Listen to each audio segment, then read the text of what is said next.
Chapter 1. A quiet arrival. The train chugged gently into the station, the soft hiss of steam rising against a crisp autumn morning. Jessica Fletcher stepped down onto the platform of Dovecote Hill, her brown leather satchel slung neatly over one arm, and a tweed coat pulled tight against the breeze. She paused for a moment, breathing in the scent of wet leaves and chimney smoke. It was the kind of village she knew all too well. Charming, quiet, and always full of secrets. "I'm so pleased you could make it, Mrs. Fletcher," a voice called cheerily. Jessica turned to see a woman in a plum-coloured cape and feathered hat bustling towards her.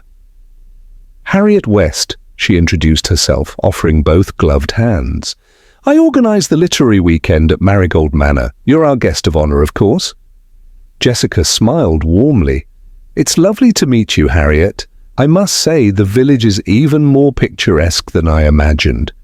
"Oh, it hides its thorns beneath the roses," Harriet chuckled.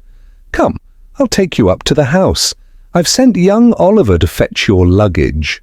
As they walked through winding lanes lined with mossy stone walls and cheerful hollyhocks, Harriet pointed out landmarks: the old blacksmith's forge, the duck pond, the bookshop with a crooked sign that read Moss and Page, antiquarian and new. Jessica made mental notes of everything, including the curious glance she caught from a man pruning roses behind a gate. "Local gardener," Harriet explained with a sniff. "Terribly fond of gossip." Marigold Manor stood just beyond the village, surrounded by a sweep of rolling hills and a copse of ancient oaks. Ivy clung to its golden stone walls like aging lace, and the windows glowed invitingly in the mid-morning sun. Inside, Jessica was introduced to the other guests. Arnold Chase, a best-selling thriller author with a voice like gravel and a glass of sherry already in hand. Philippa Maynard, a waspish book critic. Lawrence Fielding, the manor's charming but vague owner. And Edwina Blake, a local historical novelist with a fondness for tarot cards and silk scarves. "You must forgive Edwina," Harriet murmured as they moved to the sitting room. "She insists she saw death in the cards last night, always does, before someone drops a teacup." Dinner was a cosy affair. Roast lamb, mint jelly, and enough wine to coax even Philippa into a warm opinion. Jessica listened more than she spoke, observing the undercurrents, Lawrence's lingering glances at Edwina, Arnold's curt replies to Philippa's barbs, and a general discomfort that bloomed any time the late local writer, Hugh Broomfield, was mentioned. "He was supposed to attend," Harriet explained. "Retired journalist, local gadfly, died just 2 nights ago. Heart attack, they say." Jessica arched an eyebrow. "That's unfortunate timing." Harriet nodded grimly. "He had a column in the village paper, loved to ruffle feathers, wrote things best left alone, in my view." After dinner, they gathered in the drawing room, where Lawrence insisted on a reading of a forgotten 19th century ghost story. Jessica, ever polite, settled in an armchair with a cup of peppermint tea and quietly watched the others. Edwina sat cross-legged on the rug, flipping a card from her deck, the Tower. Jessica noted it, even as Lawrence theatrically recited lines from the brittle pages. Arnold fell asleep with a faint snore. Philippa muttered corrections under her breath. It was only when Oliver, the young footman, burst in breathless from the hallway that the atmosphere shifted. "Miss Harriet, there's a message from the vicarage," he said, eyes wide. They found Mr. Broomfield's dog wandering the woods alone. His house door was open. Harriet stood up abruptly, hand at her throat. "But Hugh was buried yesterday." Jessica rose slowly. "Is anyone staying at his cottage?" "No, madam," Oliver said. "The police were done there. It was locked up. Supposed to be." The room fell into an uneasy silence. Jessica sipped her tea, thinking. Later, as she was shown to her room at the end of the west wing, she paused in the doorway, glancing at the polished wood floor, the floral curtains fluttering slightly with the breeze from a sash window, and a faint scent in the air. Camphor? No. Something more metallic. A voice stirred her from thought. "Do you think it's strange, Mrs. Fletcher?" It was Edwina, clutching her scarf. "I've had the feeling since yesterday that something isn't done, that there's a wrong thing waiting to be put right." Jessica offered a calm smile. "I think it's always wise to listen to one's instincts, Miss Blake." As Edwina turned and disappeared down the hall, Jessica gently closed her door and took out her notebook. She wrote just one line. "The story doesn't begin with a murder, but perhaps it begins with a mistake." Chapter 2. The reading interrupted morning brought a haze of soft drizzle over Dovecote Hill, painting the village rooftops in a sheen of silver.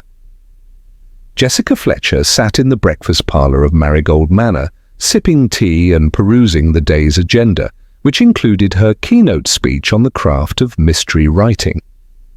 Across the table, Harriet West looked rather flustered, absently stirring her porridge. "The vicar called this morning," Harriet said.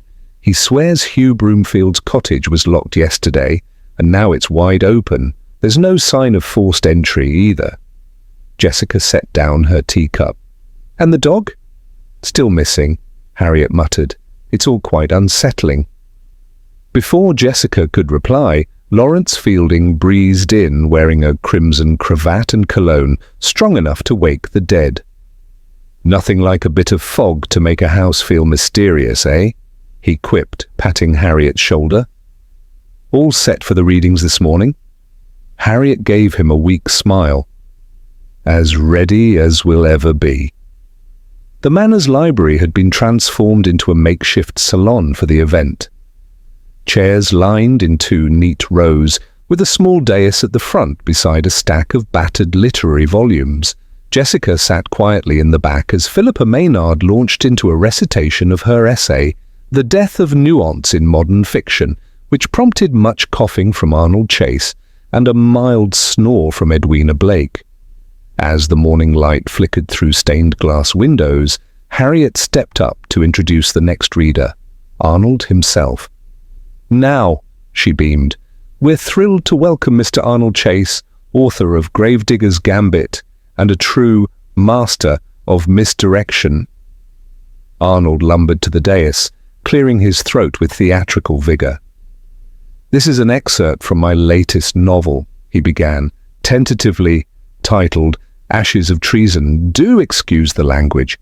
Jessica noticed Philippa rolling her eyes and Edwina drawing a card from her deck.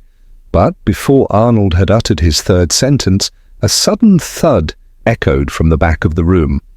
Everyone turned. Philippa was gasping, eyes wide. Her teacup slipped from her fingers and shattered on the parquet floor. She clutched her chest. "Oh, heavens!" she whispered, and collapsed. Jessica was the first to reach her. "Call the doctor," she said calmly, kneeling beside Philippa. Oliver rushed out. Harriet knelt nearby, flustered. "She's barely breathing." Jessica noted the pale tint of Philippa's skin, her trembling hands, and the half-drunk teacup beside her chair. Lifting it to her nose, Jessica sniffed. Something about the scent was odd, not bitter, but floral, laced with something unfamiliar. "Did she have anything before she arrived?" Jessica asked. Harriet shook her head. "Just the tea. I served it myself." Within 15 minutes, Dr. Spencer arrived, an elderly man in a rumpled overcoat with a bag that looked as if it had come straight from a 1920s film. He checked Philippa's pulse, eyes, and breathing, then administered something from a vial. After a tense few minutes, Philippa stirred weakly. "She's had some sort of reaction," Dr. Spencer announced. "Could be an allergic episode or... Well, I'll need to run tests. She'll have to stay in bed for now. Absolutely no more tea." Jessica asked quietly. "Could it have been poison?" The doctor gave her a long look. It's not impossible. The mood of the gathering shifted palpably. Harriet ended the readings early, ushering everyone into the drawing room while the maid helped Philippa to a guest room upstairs. "Who made the tea?" Jessica asked Harriet once they were alone. "I did," Harriet insisted. "The same blend for everyone, chamomile and lemon balm. The pot hadn't even been touched until I brought it out." Jessica frowned. "And where is the rest of the tea now?" "In the kitchen, I suppose." They went to the kitchen together, where Mrs. Carraway, the cook, looked positively scandalized to be questioned. "I don't touch the teas, madam. Miss Harriet keeps those fancy blends in her own tin, upstairs in the parlour cupboard." Jessica and Harriet returned to the parlour. Harriet retrieved the tin, an ornate, floral-painted box, and handed it over. Inside were several sachets of herbal tea, neatly arranged except one at the bottom that looked slightly different. Jessica examined it, breaking the seal. A faint but pungent smell wafted up. "This one's not the same as the others," Jessica said. "Have you tried this yourself?" Harriet looked alarmed. "I don't even remember buying that one." Jessica slipped it into a paper envelope. "It might be worth having this tested." Back downstairs, Lawrence was pouring brandy for the shaken guests. "All a bit theatrical, isn't it?" he muttered as Jessica passed. "Collapse mid-reading. Almost poetic." Jessica ignored the comment and joined Edwina, who sat by the fire with her cards spread before her. "You've been very quiet," Jessica said gently. "I warned you," Edwina said, staring into the flames. "The tower again, sudden change, upheaval, and now someone falls." "You think it was deliberate?" "I think," Edwina said, "that something here has been waiting to surface for years. Hugh knew. He hinted at it in his final letters, said he'd reveal it during this very weekend." Jessica narrowed her eyes. "Letters?" "Oh, yes. He wrote to several people before he died. I was one. He said he'd discovered something hidden in the manor itself, something worth killing for." Jessica stood. "And did you keep the letter?" "I burned it," Edwina whispered. "It frightened me." Outside, the drizzle had thickened into a light rain. Jessica stepped into the hallway and looked at the portraits lining the wall. One had a faint smudge. Was it smoke damage or dust? Something was happening at Marigold Manor. Something more than literary snobbery and local theatrics. As she turned to head back upstairs, she caught sight of the gardener once more through the front window, lingering by the side path. She watched as he picked something up from the ground, looked around furtively, then disappeared into the hedge. Jessica made a note in her mind. The gardener, the tea, the letter Hugh had mentioned. Too many little things. And in her experience, little things always added up. Chapter 3. Letters in the Conservatory. The rain had lightened by late afternoon, though a wet mist still clung to the hedgerows. Marigold Manor had grown quieter, its halls subdued, the incident with Philippa casting a long shadow over what was meant to be a cheerful weekend of letters and literature. Jessica Fletcher found herself drawn to the conservatory, a warm, glass-walled space at the rear of the manor filled with climbing jasmine, potted palms, and a weathered writing desk pushed into one corner. The scent of damp earth and lemon thyme hung in the air. It was here, Harriet had mentioned, that Hugh Broomfield liked to sit when he visited the manor. Jessica, ever observant, was curious to see it for herself. She opened the door quietly, not wishing to disturb anyone, and stepped inside. A robin fluttered outside on the stone sill, watching her through the glass. She moved slowly past the ferns, brushing her fingers along the edge of the desk. It was cluttered, papers, a dried ink pot, a magnifying glass, and oddly, a small china dish filled with dried lavender. Jessica tilted the dish, and something fluttered out from beneath, a folded note, yellowed at the edges. It wasn't addressed, just a single sheet, its writing in a careful, upright hand. If anything happens to me, the truth lies beneath the rose window. Burying the past does not prevent it from blooming again. H.B. Jessica's brow furrowed. "The rose window?" she murmured. She slipped the note into her coat pocket and stepped outside to find Harriet, who was briskly rearranging flower vases in the morning room. "Harriet, may I ask, what is the rose window?" Harriet paused, frowning slightly. "Oh, I suppose he meant the old chapel window. It's on the north side of the house, just past the yew trees. We hardly use that part of the grounds. The chapel was bricked up decades ago, just a ruin now." Jessica thanked her and made her way outside, skirting the damp garden path until she came upon a low wall half hidden by overgrown ivy. The yew trees loomed like silent watchers. Just beyond them, half obscured by moss and climbing roses, stood the chapel, a forgotten corner of the estate. The rose window was still intact, its stained glass depicting a tangle of vines and thorns around a central dove. At its base was a slab of old stone, sunk into the soil. Jessica knelt beside it and gently cleared away leaves and weeds. It was more than decorative, something had been recently disturbed. She pressed the edge of her shoe against the loosened soil and felt it shift. Pulling off her glove, she brushed the earth aside until her fingers struck metal. A small tin box rusted at the corners. Inside were several folded pages, old correspondence, the sort typed on a Remington or Olympia with uneven keys. Jessica scanned the top sheet. To whom it may concern, the matter of the land sale in 1968 was never resolved legally. The signatures were forged. I have obtained proof and will present it to the parish council. She looked up, slowly. Hugh Broomfield hadn't been writing fiction. He had been digging into the Manor's past, into something someone clearly didn't want revisited. Back inside, Jessica found Harriet once more. Harriet, was the Manor ever part of a larger estate? Something sold off, perhaps improperly? Harriet's face blanched slightly. "Why do you ask that?" "I found a letter," Jessica said carefully. Hugh had evidence, something to do with a forgery. In 1968, Harriet sat heavily on the edge of a low armchair. "Oh dear, I suppose it's time someone knew.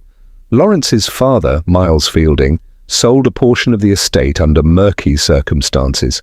There were whispers of improper paperwork, but it was buried. No one dared challenge it. Hugh always said it wasn't right." "Do you believe the forgery was real?" Harriet sighed. "I never asked. Miles had influence, and Hugh liked to stir things up, but he was principled, Jessica. He meant to tell someone, but then he died. And now Philippa has fallen ill," Jessica said gently. "After reading what may have been Hugh's last warning." That evening, the remaining guests gathered in the sitting room, though the mood was far from convivial. Philippa remained in her room under Dr. Spencer's orders, while the rest sat quietly, nursing cups of weak tea and flicking through books without reading. Jessica approached Arnold Chase, who sat near the fire. "Mr. Chase, you knew Hugh, didn't you?" Arnold gave a snort. "Knew him well enough to avoid him. Always asking questions. Got right up my nose, truth be told." "Did he ever mention the land scandal?" "Land scandal?" Arnold raised an eyebrow. "If he did, I must have tuned him out." "He was like that? Thought everyone had something to hide?" Jessica gave a nod. "Did he ever confide in Philippa?" Arnold scratched his chin. "I don't think they were close, but she was nosy too, always sniffing out controversy. Maybe she heard something. Maybe someone thought she knew more than she did." Jessica's gaze drifted across the room to Lawrence Fielding, who was deep in quiet conversation with Edwina. He looked pale, and his usually smooth confidence seemed dampened. That night, Jessica wrote in her notebook, 3 people knew something about the land: Hugh, Harriet, and someone else. 1 is dead. 1 was nearly poisoned. 1 is hiding. The letters said the past would bloom again. I think the weeds have already begun to grow. She paused as a knock came at her door. It was Oliver, the young houseboy. "Begging your pardon, Mrs. Fletcher," he said, eyes wide. "I found this near the hedge out back. Thought it looked odd." He handed her a folded piece of paper. It was another letter, this one clearly addressed to Hugh. The ink had run from the rain, but a few lines were still legible. "But if you publish what you found, it won't be the past that's buried." Jessica stared at the words. "Thank you, Oliver," she said. "This may be more helpful than you realize." She closed her notebook with a quiet snap. Tomorrow she would speak to Edwina and Lawrence.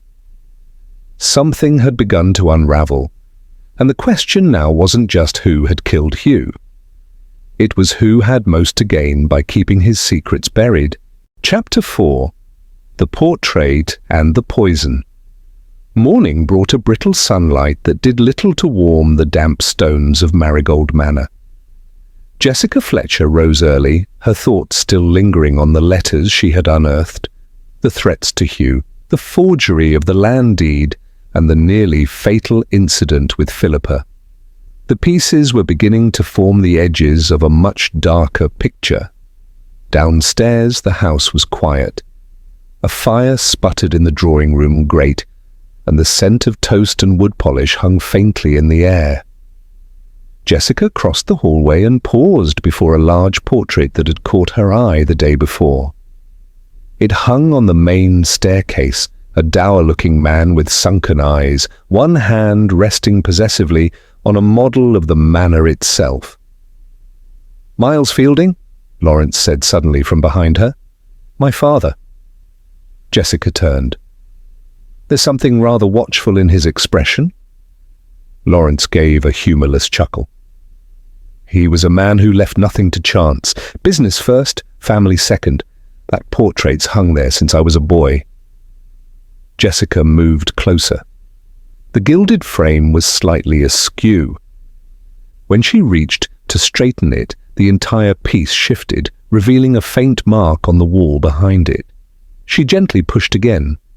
The portrait creaked open on hidden hinges, revealing a small alcove behind the frame.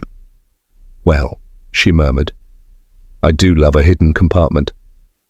Inside was a leather-bound folio, dusty but intact. Jessica drew it out carefully. The front was marked simply, "Land Holdings 1968. Lawrence paled. "I had no idea." Jessica opened the folio, scanning pages of maps, signatures, and typed notes. One sheet bore a clear annotation in a different hand. Signatures on page 4 are inconsistent with parish register entries. Confirmed by notary W.T. Dunlow, 1981. She looked up.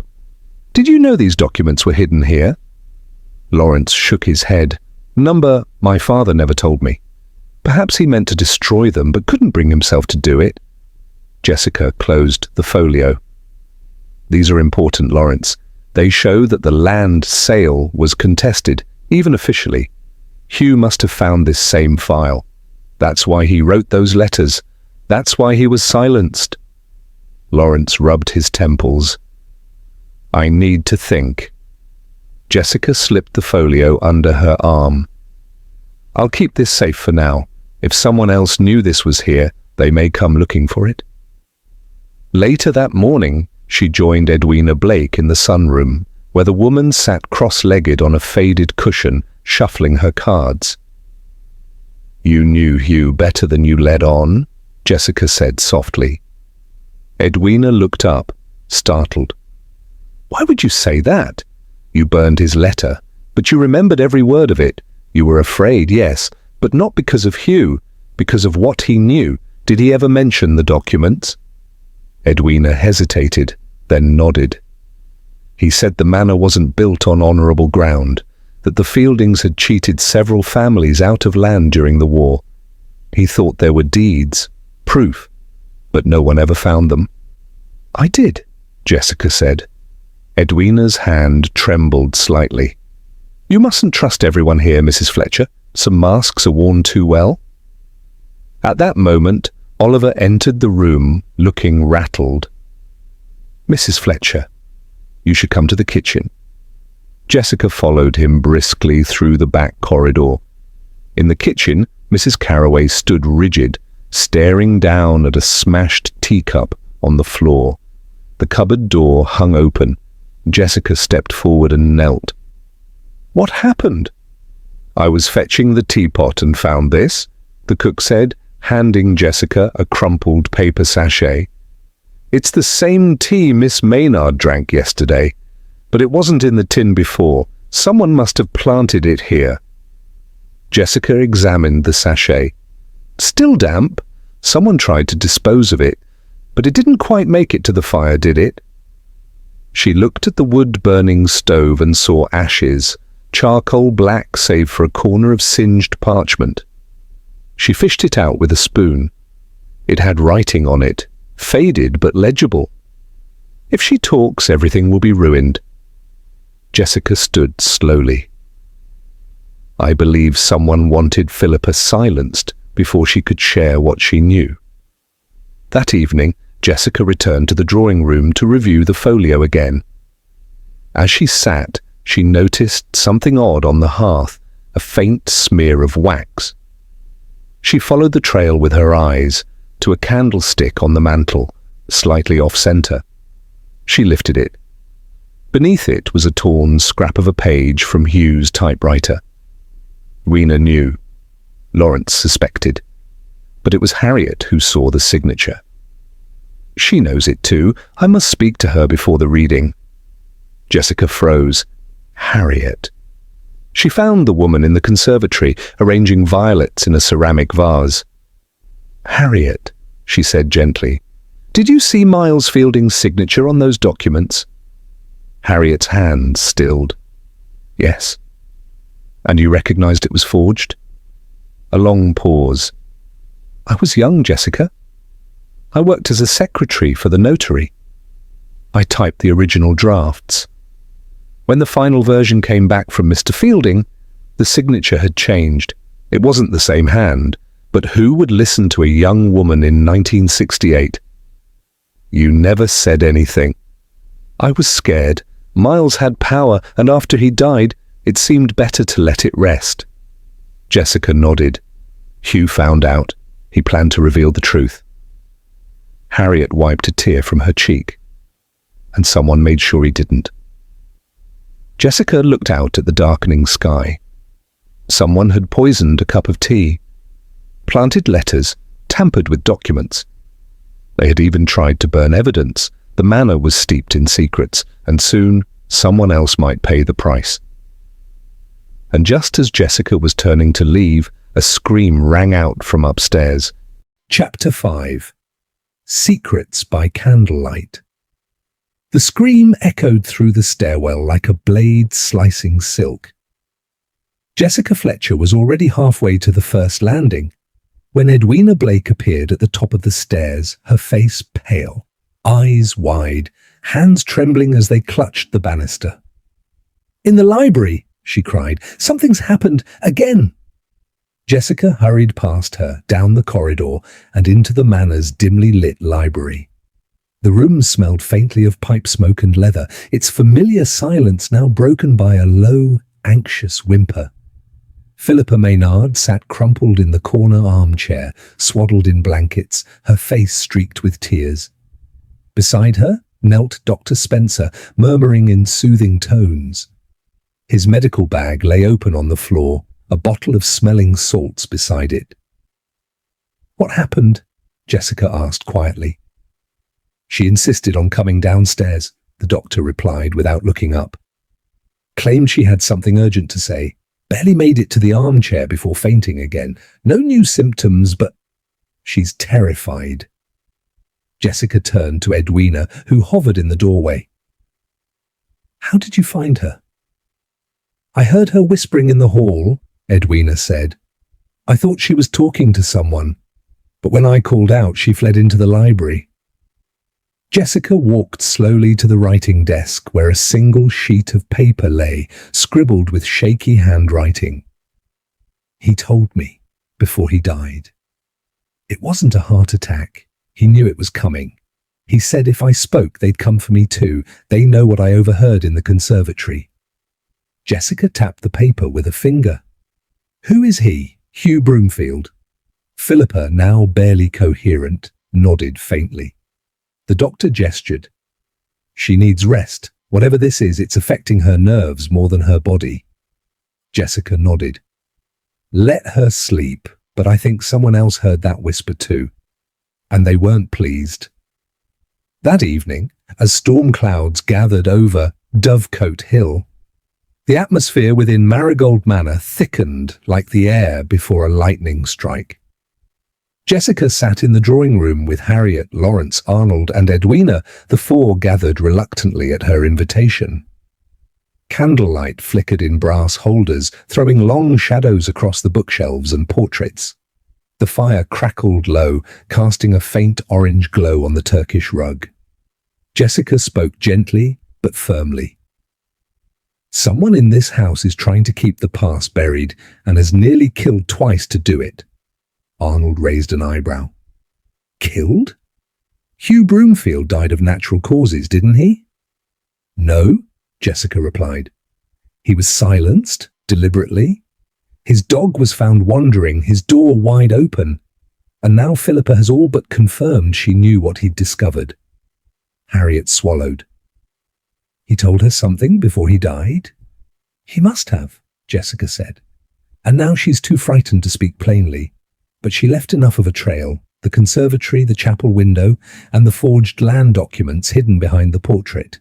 All roads lead back to what happened in 1968. Lawrence looked shaken. You think this is about my father? I think someone benefited greatly from that forged sale, Jessica said, and that someone has been watching carefully to make sure the truth never sees daylight.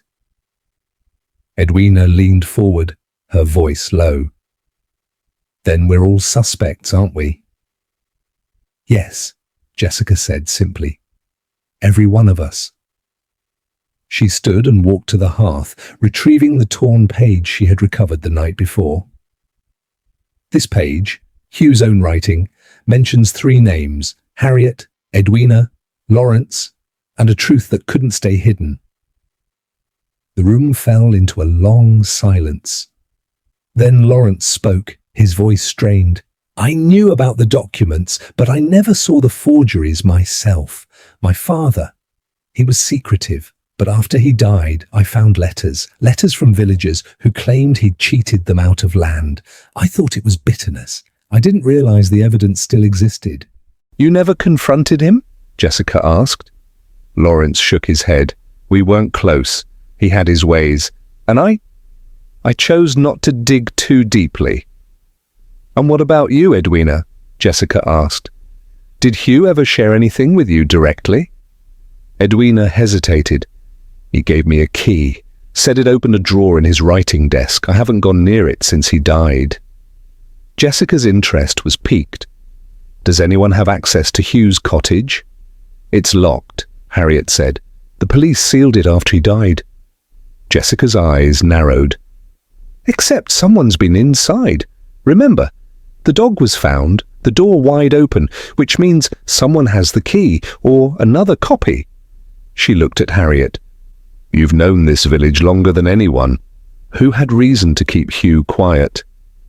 Harriet sighed. There's more than one person here who feared what Hugh might say. He collected secrets like a magpie, but if he planned to go public, it narrows the list. Outside, thunder rumbled in the distance. The wind had picked up, rattling the windows and pulling at the ivy on the stone walls. The candles flickered violently. Then Oliver entered, soaked and breathless. "Miss Fletcher, you'd best come quick. It's the librarian." Jessica's heart sank. "What about her?" "She's missing. Her cottage is empty, the door was open, and I found this by the riverbank." He held up a torn piece of fabric, wool, grey with a subtle blue stripe. Jessica recognized it at once. The librarian, Mrs. Carlin, had worn a coat just like it that very morning.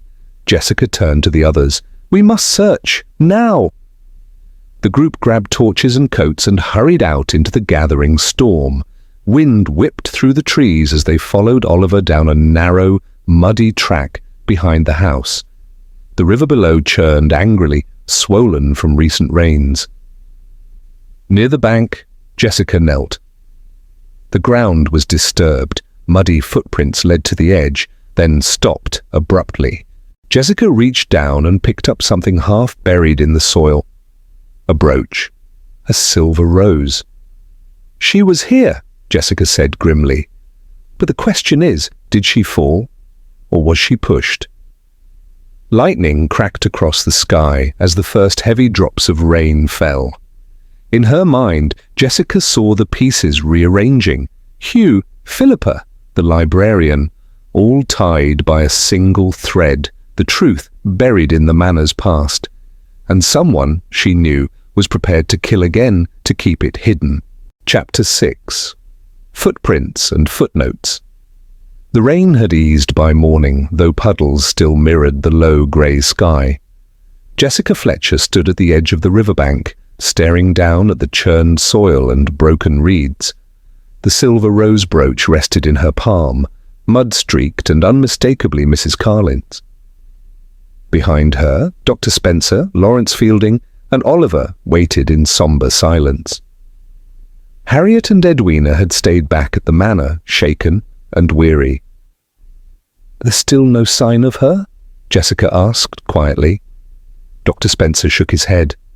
"The constable's walking the riverbanks in both directions, but no sightings yet if she's slipped." Jessica's expression was grim, or was pushed. She crouched again, scanning the ground. The footprints were inconsistent, some light and tentative, others deeper, as if someone had dragged a heavy weight. But then, curiously, a second set led away from the scene, crossing a patch of moss before disappearing into the underbrush. She turned to Oliver. "You said you found the fabric here last night." "Yes, ma'am, just there, by that tuft of nettles. It was blowing in the wind." Jessica nodded and moved carefully up the bank, following the broken trail.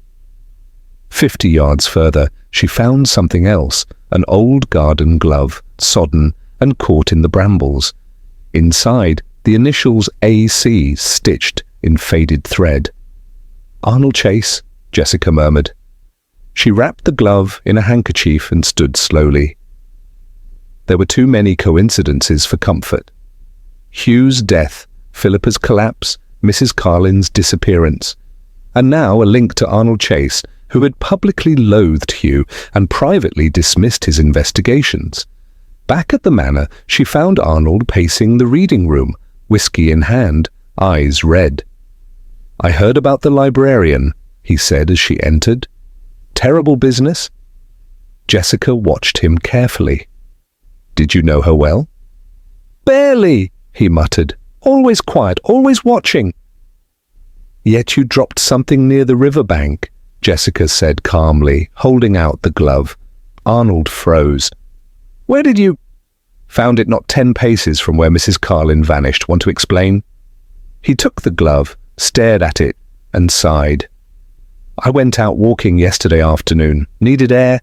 I didn't see anyone. I lost the glove in the undergrowth. That's all." Jessica didn't press. Not yet. "Do you own a copy of Hugh's final manuscript?" Arnold's eyes narrowed. "What do you mean?" "I believe Hugh was writing something before he died, something that revealed the full truth about the land deal and the people who covered it up. That manuscript is missing." Arnold didn't answer. "Did you steal it?" "No," he said sharply. "But I know someone tried to. Jessica tilted her head. Go on. Arnold poured himself another measure. 2 nights before Hugh died, I saw someone sneaking out of his cottage. Thought it was a poacher at first, but when the figure passed under the lamplight, I recognized Lawrence. Jessica's eyes flicked upward. Lawrence? Carrying a folder. Looked like papers. Never mentioned it, did he? Jessica's mind was already racing. If Lawrence had gone into Hugh's cottage the night before he died, what had he taken? Later that afternoon, Jessica climbed to the west wing and knocked gently on Lawrence's study door. He opened it with a weary expression. You've been in Hugh's cottage, she said without preamble. Lawrence stepped back, admitting her silently. The study was neat, too neat, every book in order, the desk polished to a shine. I found these in the cupboard, he said, reaching into a drawer and placing a sheaf of pages on the desk. His last manuscript. Jessica picked it up and scanned the top sheet. It was titled Dovecote's Debt, A Village Buried in Silence, by Hugh Broomfield. Her breath caught. The contents were damning. Names, dates, direct accusations, including mention of falsified wills, land coercion, and bribes made to silence a notary. And, disturbingly, a passage referring to a quiet librarian who had uncovered matching records in the parish archives. Jessica looked up. Mrs. Carlin found this too. Lawrence nodded slowly. She came to see me 2 days ago. Said Hugh had warned her that someone might try to hurt her. And you told no one?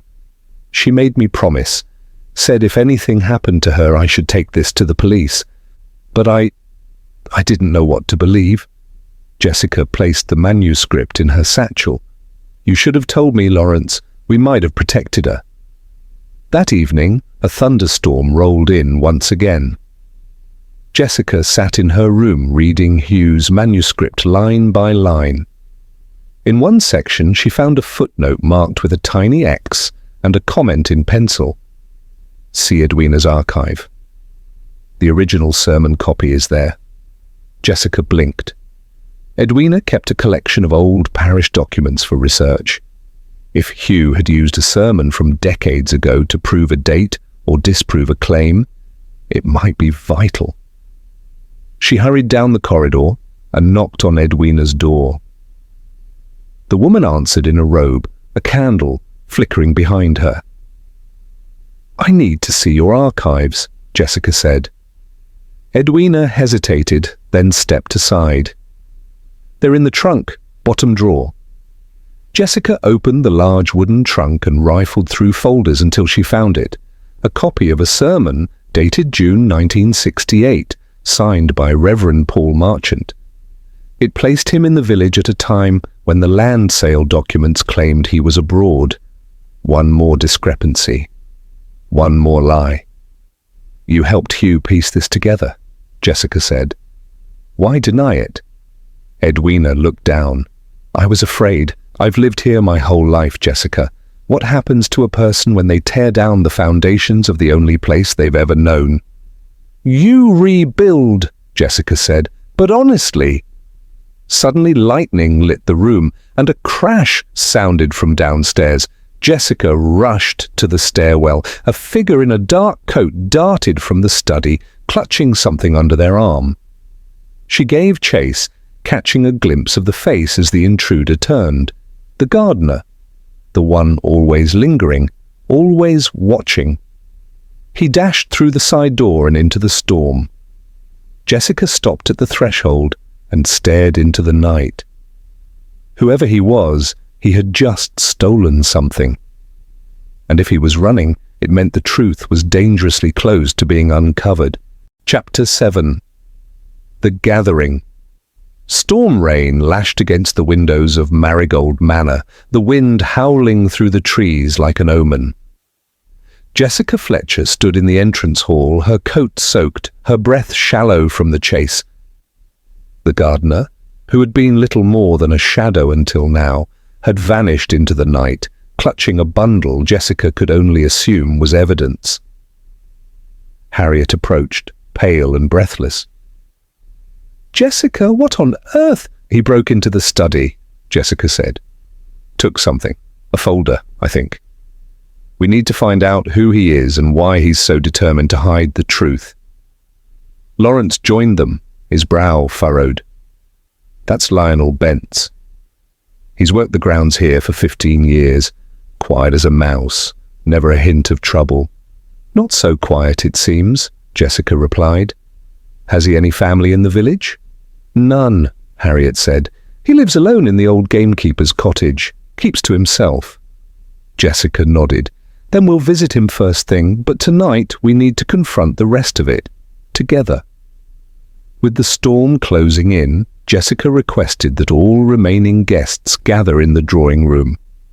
The atmosphere was brittle, as though the very walls held their breath.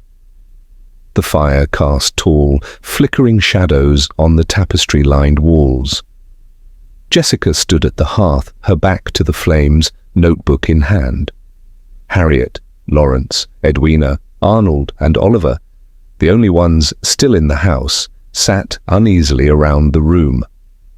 The air felt thick with anticipation, the silence broken only by the ticking of the grandfather clock and the occasional creak of ancient timbers.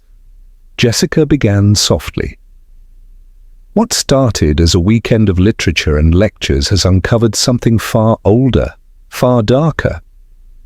Hugh Broomfield died not of natural causes, but because he uncovered the truth behind a forged land sale, one that benefited powerful people and destroyed others. Philippa was nearly killed for knowing too much. And now Mrs. Carlin is missing." No one spoke. Jessica continued. "I have Hugh's final manuscript. It lays out the history in detail, the signatures forged by Miles Fielding, the coerced silence of Harriet, and the archive material Edwina tried to keep hidden. And Lionel Bentz, our gardener, was watching all of it. Just now he broke into the study and stole a file I believe he didn't want anyone else to see." Arnold leaned forward. "But why would a gardener care about forged land sales from 50 years ago?" Jessica looked him squarely in the eye. "Because he wasn't always a gardener. Lionel Bentz was once a clerk at the local solicitor's office. He changed his name in the 1970s after being dismissed under suspicious circumstances, falsified documents. I suspect he forged those deeds himself." Gasps rippled around the room. "He stayed in Dovecote Hill, hiding in plain sight," Jessica went on, "perhaps to make sure the truth never resurfaced, or perhaps because he feared it would." Harriet clutched the arms of her chair. "I knew he looked familiar, but I couldn't place it until now." "Mrs. Carlin likely recognized him too," Jessica said gently. She worked in the parish archive. Her memory for names was exceptional. Once she realized who Lionel really was and what he'd done, she became a threat. "And Hugh?" Lawrence asked. "Was he going to expose him?" "Yes," Jessica said. Hugh tracked the forgery to the solicitor's office. The records were missing, but his notes led him to the truth. He intended to reveal it publicly, using the literary weekend as his stage, but someone silenced him before he could speak. Jessica paused. "What I need now is honesty, from all of you." She turned to Edwina. "You helped Hugh gather documents. You hid some of them. Why?" Edwina looked away. "Because I was afraid of what it would do to the village, to the people, to me." "You knew about Lionel?" "No," she said firmly. "Not until tonight." Jessica then looked to Lawrence. "You've inherited a manor built on stolen ground. You said you never saw the forged signatures yourself, but did you ever suspect?" He hesitated. I found a letter from Hugh, weeks before he died. He warned me the truth was coming out. I didn't know what he meant, not fully. But after his death, yes, I suspected." "And you stayed silent?" Lawrence said nothing. Jessica nodded. "Silence, it seems, is at the root of everything. At that moment, Oliver entered the drawing room, out of breath. "Miss Fletcher, there's news. They've found Mrs. Carlin." Everyone stood. "She's alive," he continued. "She was hiding in the chapel ruins. Said someone chased her down to the riverbank. She escaped in the dark and took shelter." Jessica smiled with relief. "Thank heavens." "And the gardener?" "Gone," Oliver said. "Vanished. Police are looking for him now." Jessica turned back to the group. "Then we know who the killer is. Lionel Bentz forged the land deeds, killed Hugh to protect his secret, tried to poison Philippa, and chased Mrs. Carlin when he feared she'd expose him." Harriet rose slowly. "I should have said something years ago."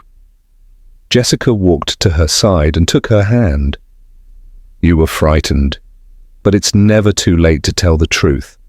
The grandfather clock struck 10. Thunder rumbled above them like a final warning fading into silence. Jessica looked around the room one last time. "Tomorrow the police will take statements. The past, at last, is no longer buried." Chapter 8. The Truth at Dovecote Hill. Morning broke over Dovecote Hill with a shy, pale light that filtered softly through the clouds. The storm had passed, but it had left behind a village changed, quiet, subdued, like a stage cleared after the final act of a long play. Jessica Fletcher sat in the morning room of Marigold Manor, a cup of black tea warming her hands, a notebook open before her. Across the room, Inspector Hartley of the County Constabulary stood by the window, reviewing his notes while rain dripped from his coat. "You've done most of my job for me, Mrs. Fletcher," he said with a touch of wry humour. "Again?" Jessica gave a modest smile. "I only followed the facts and the people who tried to bend them." Inspector Hartley nodded. "We'll issue an alert for Lionel Bentz.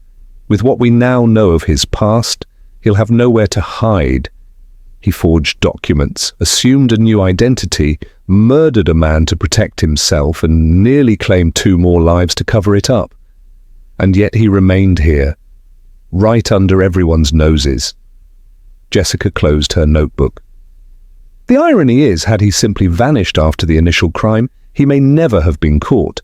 But guilt festers. It makes people reckless. Hugh Broomfield wasn't the kind to let injustice lie quietly, and he paid the price." The inspector shook his head. "Remarkable man, brave, in his own way." "And so was Mrs. Carlin," Jessica added. "She hid when most would have panicked, and Philippa, once she recovers, will likely testify to what Hugh told her in his final days." The inspector left soon after, his men posted discreetly along the lanes. Lionel Bentz had not yet been found, but his story had. And that was the beginning of justice. By mid-morning, the manor felt less tense. The guests had started to pack. Edwina was already preparing to leave for Bath. Arnold had withdrawn from the weekend's closing remarks, and Lawrence, subdued and thoughtful, walked the grounds alone. Jessica found Harriet West on the rear lawn, pruning a frost-nipped rosebush. "I always wondered," Harriet said as Jessica approached, "if all this would one day come back to me. When Miles Fielding asked me to retype those papers, I knew something was wrong, but I didn't say a word. I convinced myself it didn't matter, that no one would care." Jessica knelt beside her, gently brushing a thorned stem aside. "Sometimes it takes a storm to show us what's been rotting in the roots, but confession is a kind of pruning too. Painful, but necessary for growth." Harriet looked at her with grateful eyes. "You've been very kind, Jessica, and wise." Jessica smiled softly. "It's not wisdom, Harriet. It's listening and noticing." Later that day, Jessica wandered into the village, her steps slow, thoughtful. At the bookshop, she bought a small volume of Tennyson poems. At the bakery, she chatted with the owner, who had read about the ordeal in the early edition of the Hampshire Courier. "Trust you to be in the thick of it, Mrs. Fletcher," the baker said with a grin. Jessica only chuckled. I assure you, I don't seek these things out." As she returned to the manor for her final afternoon, she passed the chapel ruins. A constable stood nearby, guarding the entrance. Jessica paused, her gaze drifting to the rose window, shattered now in one pane, likely from the storm. The past had bled into the present, but perhaps it was better that way.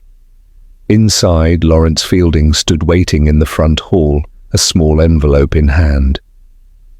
"I wanted to give you this," he said. "It's a deed, officially signed. I'm returning the disputed land to the families who should have had it. It's the least I can do." Jessica accepted it with quiet approval. "It's a beginning." Lawrence looked at her. "Do you think Hugh would have forgiven me?" Jessica paused. "He wasn't after vengeance, Lawrence. He was after truth. I believe he'd be satisfied." By evening, the remaining guests had said their farewells. Jessica packed her things, her satchel slightly fuller with notes, letters, and, at last, a sense of closure. As the taxi pulled up, Harriet waved from the doorstep. "Will you ever come back to Dovecote Hill?" Jessica stepped into the cab and smiled. "I've learned never to say never, especially in a village where the past always has something to say." The driver turned the key, and as the car pulled away, Jessica opened her notebook one last time. In every quiet village, behind the ivy and beside the teapots, there is a story. And in every story there is a truth waiting to be found. It only takes a curious mind, a watchful eye, and perhaps a bit of rain. The road curved out of view, and with it, the secrets of Dovecote Hill faded into the mist.